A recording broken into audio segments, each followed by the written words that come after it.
We live? Are we live?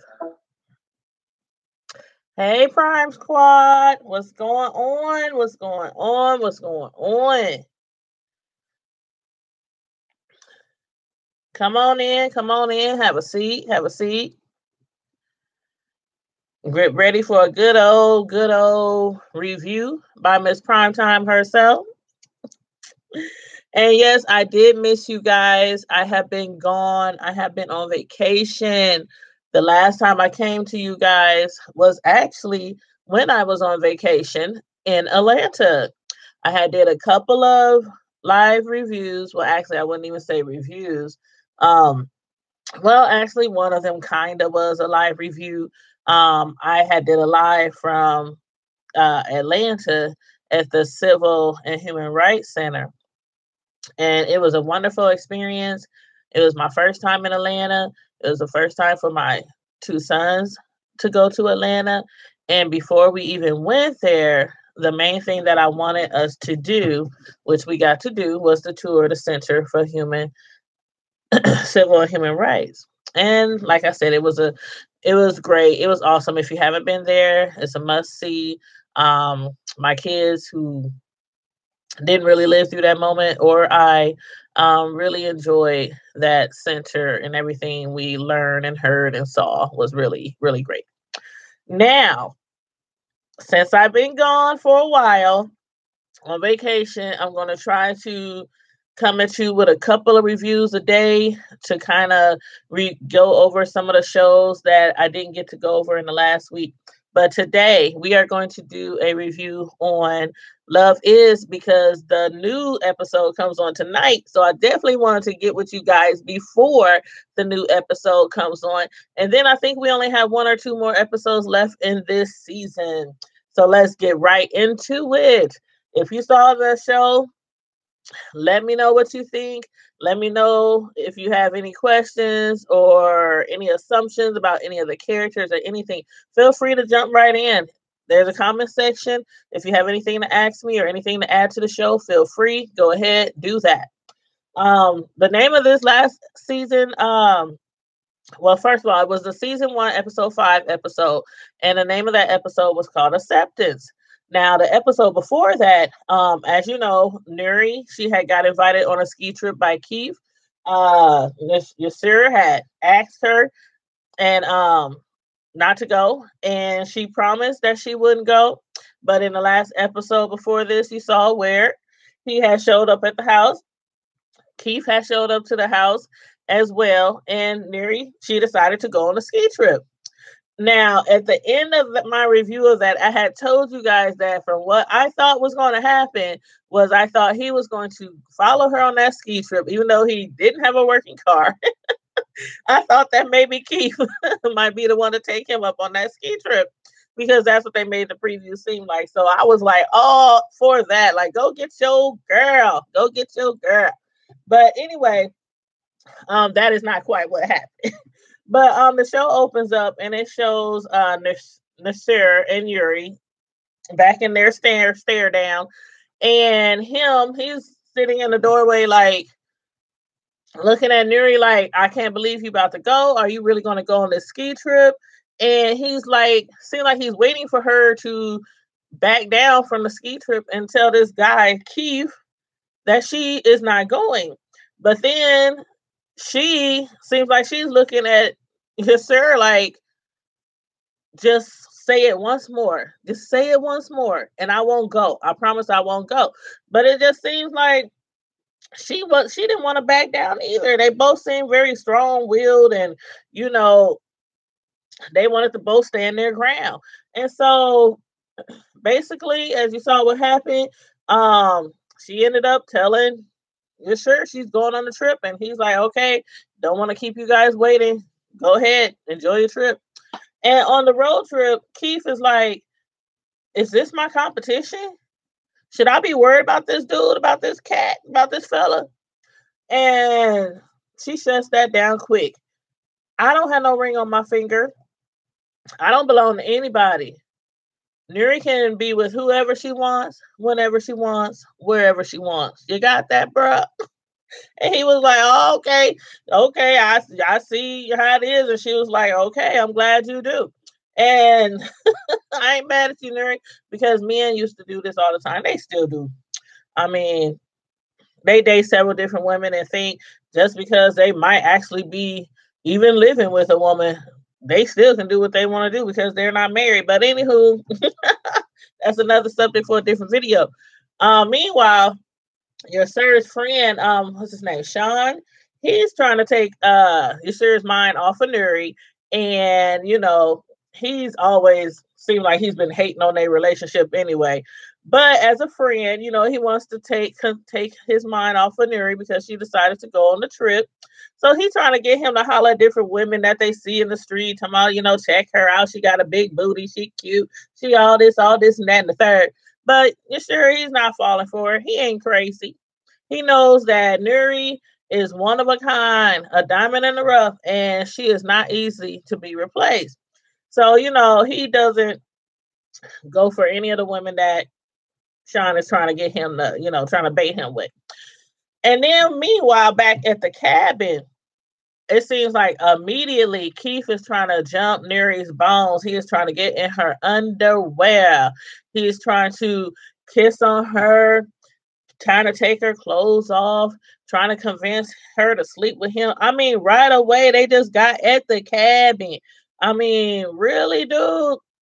He was all over her, but she stood her ground and she wasn't falling for it. She was like, no, I'm sorry, backing off and pushing him away, trying to be kind and trying to be polite because she's on a ski trip that is most likely paid for, all expenses paid for by Keith. And besides that, all his friends are there and they seem to like her right away. And so Keith, it cracks me up. He get these sweaters made, and I assume that every ski trip they all get sweaters made and get nicknames on them because he did say that we usually pick nicknames for each other. And on the back of his jacket it says Papa Boo. I'm sorry, y'all, but I'm like, what the hell, Papa Boo? And then on the back of Nuri's shirt, he put Keith's girl. Like, really, y'all ain't even in no one-on-one serious relationship, and you got a shirt saying Keith's girl. Now, from right there, I had already made up in my mind about Keith. And I'm gonna tell you a little bit about that in a minute. But while they're there and everything, the gang is having fun and joking around and playing games, and they're on shrooms as well. And if you know what shrooms are, you can get really, really high out your mind by taking too many of those. And he offers Nuri some, but she's like, no, I don't think so. I don't want to partake in that. And she even takes her shroom and drops it on the floor, like pretends like accidentally she drops it on the floor because one of Keith's friends tells them, you know what, you guys are crazy. You shouldn't be doing them things. Them things are dangerous. Don't call me. Don't come to the hospital where I work expecting help from me because I'm gonna tell you, you shouldn't have been partaking in those shrooms. So she like, okay, I'm gonna take her advice, and she drops her shrooms. He picks it up and he's like, oh, you dropped this, and she's like, oh, I don't think, I don't, no, can't do it. So he ends up taking her shrooms, and he's already had some and been drinking and everything. So his butt gets so drunk and so high off these shrooms and the alcohol. I think they was drinking wine or something. I'm not sure. I know Nuri brought a bottle of wine, but I'm not sure what they were drinking at that point in time. I think it was wine. And so he's all drunk and high and everything, and his butt the strip butt naked in the living room after everybody goes off into their own quarters, for the evening to do what people do when they go on ski trips, which is not skiing, like your sir has said in the front, in the beginning when he first found out about this ski trip. So he's butt naked and coming on to Nuri and trying to get her to sleep with him and trying to pull off all her clothes. And she just tells him straight up, you know what, dude, I'm not feeling this. I'm not having sex with you.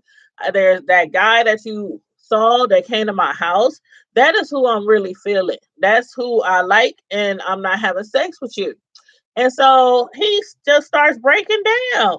Like, I'm like, where this come from? He just starts breaking down and he's crying and in a fetal position. She's holding him and hugging him. And he's like, I'm sorry, Mary. I'm sorry. But I'm in love with Todd. Can you say gagging? I was straight gagging. Like, what? You in love with Todd? Hold up, hold up, hold up, hold up, hold up. I didn't see no signs of him being homosexual. But now, when I look back, I'm like, yeah, he did seem a little bit odd. But he tells her, I'm in love with Todd. I've been in love with Todd, since I met him, and I'm gay. And he's still crying, and she's like holding him and calling him and trying to, help him calm down. And she's just listening. And then, next thing you know, this dude, okay, not only is he in love with Todd, he was up there listening to the bedroom wall of Todd. And I think that was his wife. I think her name was Karen. Yeah, Karen. And they were having sex. And he had his ear up to the wall, like, oh my God, listen, do you hear this? Do you hear them on the other side of the wall? Like, oh my God, his wife is such a lucky woman. I'm telling y'all, when I was gagging. I was like, no, he ain't. Is this why he comes up here on these ski trips? He did mention that this was their 5th annual ski trip. This is something that they do. But did you notice how all the other couples, they seemed like they were either married or had been together for a while? And he was the only one who, as far as they know, they might think that Nuri was his woman, but from what we can tell, I hope y'all can tell, but from what I can tell, it seemed like uh Nuri is someone he just brought on this trip. And maybe the other 4 trips ahead of this, maybe he also did the same thing, just brought some female there that he really wasn't with. Because if he is gay, if he is truly, truly gay, then he wouldn't be up there in no serious relationship, would he? I don't know. I don't know. I know down low brothers, they be in relationships all the time and be fooling their wives, fooling their baby mamas, fooling their girlfriends. So I don't know, but I'm under the assumption that every year he probably brings a different chick up there to not look like he's tied down to anybody. But anywho, hopefully they'll get into that more, on the next episode, which airs tonight, by the way. So make sure you tune in. And so after she refused him, he breaks down and tells her that he's gay and everything and how Todd's wife is a lucky woman. Um, Keith tells him that this was their 5th annual ski trip and he just thought that she would fit right in, which brings me again to the assumption that I think he brings a different woman up there every year. And maybe this woman can help him kind of fit in and portray him as not to be gay so nobody else suspect anything. That's just what I believe. If you think something different, or you had a different revelation from last episode, please fill me in and we can talk about it in the comment section. Now, then Keith, he kind of thinks that, she's not happy being there or wants to leave. And she's like, you know what? She basically stays, she deals with it, she comforts him, and I'm sure she's just there like, oh my God, when is this going to be over? When can we leave? When can we leave? When can we leave? I did not sign up for this ish. I can see her saying that right now. I did not sign up for this. And then, the sweater, back to the sweater, how he said this is Keith's girl. Like, I can guarantee you that probably every single ski trip brings a different girl, and on the back of that shirt, well, his of course says Papa Boo, and hers, I mean, the females probably, say cute girl. That's what I'm going to assume it. Now, after the ski trip, they all return home. Nuri is back safe and sound in her home. And immediately it seems like reality kicks in. She realizes that she's messed up and she's done a horrible thing and starts feeling guilty. Now, even though you're sure didn't try one more time to stop her from going, she did promise him that she wouldn't go on a ski trip. But I think what it really was, she, like I said before, she decided to go on a ski trip because of how pushy Yasir was and how he was being. And she wanted to put up a front and be like, okay, like she told Keith, I can do whatever I want because I don't have any rings on my finger. And she wanted to stand up to Yasir and try to make her, per se, not go on the trip. But it didn't work. So then, against the advice of her coworker Angela, she always got something to say, something to say, something to say. But she really don't know what's going on. Yes, she knows her girl and your sir has only known each other for a short time, and she thinks they're both crazy. And she also thinks that your sir is still kicking it with Ruby, but she's wrong. But she don't know that. I mean, you'd be the same way if that was your homegirl or your sister, cousin, whatever. I would be the same way. Like, girl, he's staying with somebody. What? He's staying with somebody, and he telling you he gotta stay there for so many weeks, 6 more weeks, and he trying to tell you that ain't his woman. Okay, girl, you need to keep it pushing because this dude trying to play you. So that's all she was doing. I think she was really trying to be a friend, but she really didn't know the whole situation. And so she's trying to make her not call your sure because she feels like she's being disrespectful to Ruby because she still thinks they kicking it. So she's like, quit being disrespectful to that woman. All we need is some more black women fighting over the same man. That's all we need. And so against her, which is she ends up calling him anyway, but he didn't answer. So, basically she went on after he didn't answer. Well, he did answer, but she had hung up the phone. Yeah, I think that was when he had hung up the phone. And so they go on to do their job and everything works out perfect. Norman tells them nobody has to work late. You can all go home. You ain't gotta get the hell out of here. He said, but you gotta go home, basically. And so then after a perfect running, after a perfect set, for some reason, Norman wants Nuri to stay. Talking about they need to find some more jokes. And so she unwillingly walks into his office and realizes right away that Norman's kind of going through some things and he's talking about his family and his wives and how somebody who reads people basically told him that he would have 5 wives. And he's already on his third one, he said. So Nuri is like, you know what? My mother, she does that. She reads people's futures and she can probably help you out. So she tricks him into calling her mom and she slides out the door while her mom is giving him a reading and everything. And so after the show, in other news, Keith, he goes up to Nuri and he's thanking her, for coming on the ski trip. And, I really had a good time. She's like, I had a good time too. I don't know why she lied, but she's like, I had a good time too. And so then he's like, all my friends, they loved you. And even Todd is like, okay, I'm going to invite her on the next trip. We're going to get her a t-shirt made for our Easter egg hunt. And he's just acting like everything was great. Like the whole trip was fine. And she's like, did I miss something? And he's acting all confused, like, what? What you talking about? Like, bruh, you did not take that many shrooms and you did not drink that much wine. You know what she is talking about. But he's still playing it off. And sorry if I sound like I got the sniffles, but I got a little cold down there in Atlanta.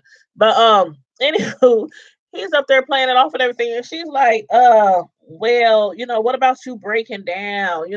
You cried. She was like, what about, the breaking down, coming out, I'm gay, listening up to the wall,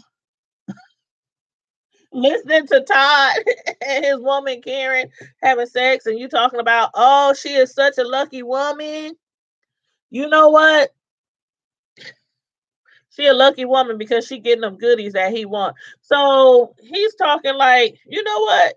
Maybe I should be the one acting instead of working in the background, producing and writing and making jokes and whatever else he does. Maybe I should be an actor because I fooled you really, really good. I fooled you really good. But Nuri ain't falling for that. She's like, okay, so all that you were saying, everything you were saying about being gay and how you in love with Todd, all that was not real. And he's like, no, it's not real. It's not real. And basically he's trying to, get her off the subject. It's not real. And he tells her, and if you ever wanted to find out how unreal that was, as soon as you drop your boo, not Papa Boo, but as soon as you pop your boo, I'll be willing to show you how straight I am. Then he walks off after giving her a little kiss on the cheek. Now she's standing there all stunned and stuff like, I know.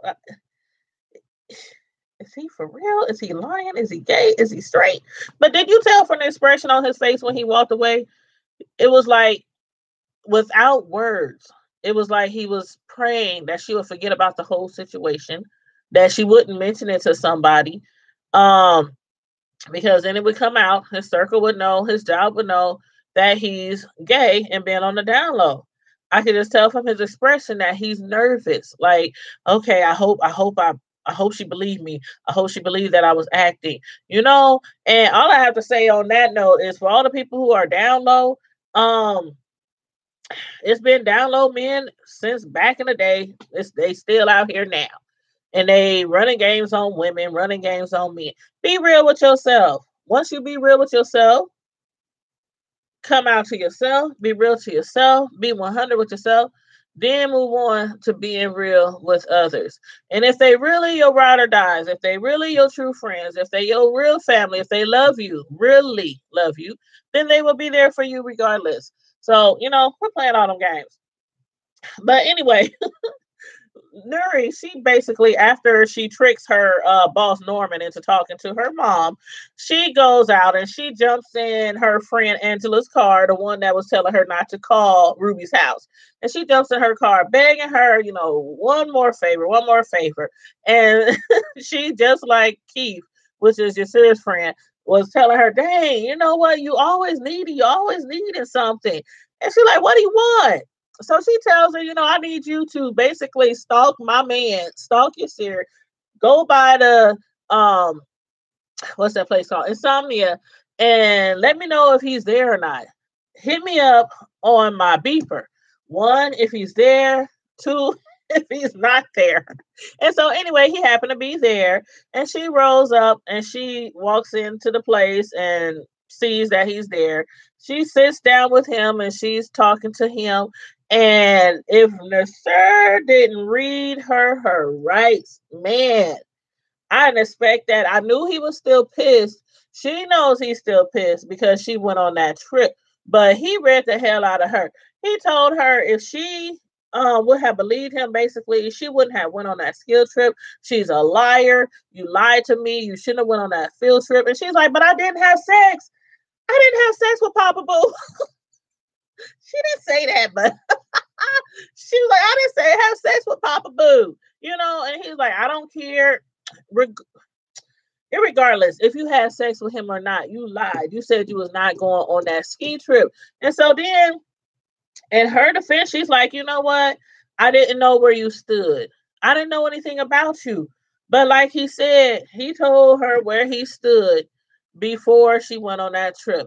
He told her he wanted to be with her. He told her he was only going to be at Ruby's house for a few more weeks, that they are only friends. He told her his name, everything that she didn't know in the beginning. Because keep in mind, they still haven't been dating that long, maybe a week or so by now, and so he was like, I gave you my name, I gave you my birthplace, I gave you my age, I told you about my son. He didn't go into too many details about Ruby, but he did at least tell her, we're not friends. I mean, I'm sorry, we're not dating, we're just friends, and I'm there for her. I really think, though, if he would actually come out and tell her the real reason why he's there, I mean, maybe not going to the area of I'm homeless. I don't have nowhere to stay, and I'm staying there because I'm scratching her back and she's scratching my back. But at least tell her, she had some kind of surgery. She wouldn't like it if I reveal what kind of surgery, of course, because she hasn't even told her parents yet. And at least give her some kind of insight why he's been. I think this would have went over a little bit more smoothly, and maybe she wouldn't have went on the trip. But anywho, nevertheless, she went on a trip. So they're at the Insomnia Arca, and she's like, "Keep your voice down." And he's like, "I don't give a doggone about these people in here. I care about us. That's the only thing I care about." And so he's like, "You know what?" She said, "I snuck away from work twice now just to see you." Basically trying to say how important he is to her. And he's like, "I don't care about your job." Oh, did that make her mad? And that's why she went there with that dig, talking about, well, if you had a job, maybe if you had a job, if you had a 9 to 5, bro, then maybe you would understand how important my job is to my life. And he just told her, I don't care about your job. I care about our future. I care about our relationship. I care about a lifetime with you together. She in returns, she like, you know what? He gets up, he's frustrated, seems like it's going nowhere, and he walks out. And just like us women, what's the first thing we say when a man gets up and walk out? Oh, that's how you are? That's how you do? You just gonna get up, you just gonna walk away from your problem, from your situation, instead of sitting here and dealing with it? He's like, yep, that's all I'm gonna do. He gets, gets up and walks out the door. And I think I really think that he did that because he didn't want to break down with her. You can just see the sadness and the love in his face. And I think if he would have stayed a little longer, he probably would have broke down to her. And he didn't want to do that because he's such a man's man. Like I said a few times, that's what I love about him. Regardless if he's homeless, his car broke down, he don't have no job, he don't have no money in the bank. He's still a man's man. He wants so bad to stand up on his own 2 feet. And I think breaking down in front of her, I think that would have ruined everything that he's trying to make her see. Even though he doesn't have much now, he still, from the first time that they looked into each other's eyes, when he said that he saw her seeing the king in him that he could be, the person that he could be, he doesn't want to dim that light that she saw in his eyes. So that's how I feel. That's why I think he got up and left. Let me know if you think something different, but that's what I feel about that whole scene right there. And so she goes home. She's all sad and distraught, breaks down, drops down to the floor crying, and she's all miserable and sad and everything. And finally, she goes over to her fireplace and she picks up the note that he had left in her mailbox when he had came over there the first time to stop her from going on the trip. And she wasn't home. So remember, his friend, Sean had broke into her house and everything, and he had left the note there and everything. And so she finds the note and she reads it. And it has a phone number there where he can be reached, which is I think that was actually Sean's number because he was at Sean's around that time. And then it said, please, please do not leave. I'm looking for you. Please do not go on that ski trip. So she just feels guilty as heck and feels bad, and she jumps in her truck and she's going to look for him and everything. And she goes to his house. Well, first she goes back to an Insomnia. He's not there. Then she goes to Ruby's and him house where they live. And she goes up to the door and is about to knock. And just when I think, you're sure it's going to open that door or walk up behind her, that's what I'm thinking is going to happen. She acts like she's about to knock. Then she doesn't, and she walks away. And I think right then she's thinking about what Angela said about disrespecting that woman's house, because Angela still thinks that they're having something going on and that Yasira is lying about it. So instead, she turns around, she walks away, and then Ruby comes to the door. And she's like, "Excuse me, may I help you?" And she basically plays it off, pretends like she's lost, pretends like she's at the wrong house and everything. Ruby knows it's her. She knows who she's looking for. And I'm thinking, Ruby, you sure doesn't want to be with you. He's only being with you because you two need each other right now. I mean, he's only being at the house, living with you because you both need each other right now. Tell her, just tell her. It's like she wanted to tell her, but she couldn't tell her because she still, I think, have hopes of them two not working out and him coming back to truly, truly be with her instead of just living with her. But Ruby, she goes back in the house. Nuri, she walks off. She drives home. Guess who's waiting on the porch? Yes, yes. You're seeing with his sexy dark skinned self. He is sitting on the porch waiting on her. And without words, they walk up to each other, look into each other's eye, and it's on and popping. They start kissing and hugging and undressing each other and get into the house. And right before they do what they both been wanting to do for quite some time, he stops. And he's like, hold up. What about your rule? What about your rule? And I'm like, what rule? Oh, the rule that she will never sleep with anybody in this house. Because she just recently bought this house. So she had told him her rule is never to sleep with any man in this house unless it's her husband. Now I'm thinking, come on, y'all. Come on. Do not stop this scene right now because of that rule. But they improvise. They take candles, light them up, put them on the patio. I mean, the scene is so romantic. The scene was giving me life. I mean, they didn't let nothing stop them. They got on the patio. You see the wind blowing through the drapery. The candles is all around the patio, setting the scene. The breeze, the drapes, the privacy of the trees surrounding them, and Janet Jackson's song from back in the day. I used to love that song. Anytime, any place is playing in the background. Oh my God, y'all, the mood, the scene, the whole atmosphere was just so beautiful and romantic. And then the rain starts falling softly, softly on their intertwined bodies. And I'm telling y'all, if that didn't give me life, that gave me life. And it brought me back when that song, Anytime, Any Place, was playing. It brought me back to when she had told Keith, I don't have no ring on my finger. I can be with anybody, whoever I want, whenever I want, wherever I want, anytime, any place. Y'all, that the end of that scene was everything. That scene was everything. And so they finally get to make love to each other. And she still kept her, promise, kept to herself. They didn't break the rule. They didn't have sex in the house. Now, the next episode comes on tonight. That's why I want to make sure I came to you guys today before the episode, because so I wouldn't have to do a review of the other show tonight as well. Just wanted to keep them totally separate because this episode, I truly enjoyed this episode.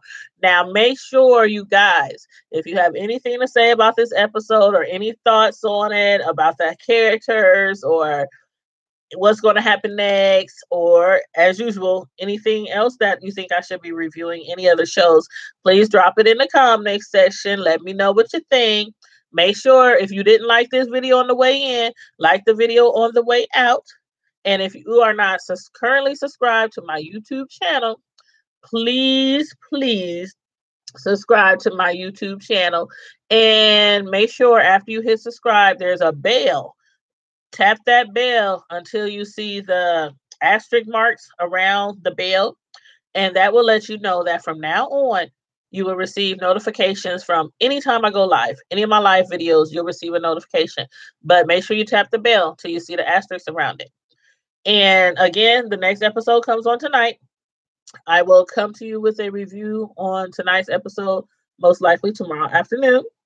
And also, please make sure you share this video, share this video with your friends. You can share it on Facebook. You can share it on Twitter. I also do have a Twitter account, and my Twitter account is Tanya. It's the same name as this, Tanya's Primetime TV Media Reviews. And then I also have a Facebook page that you can request to join. It's called Tanya's Primetime TV of Color, Media, and Celebrity News as well, because I do reviews on celebrity news and media as well.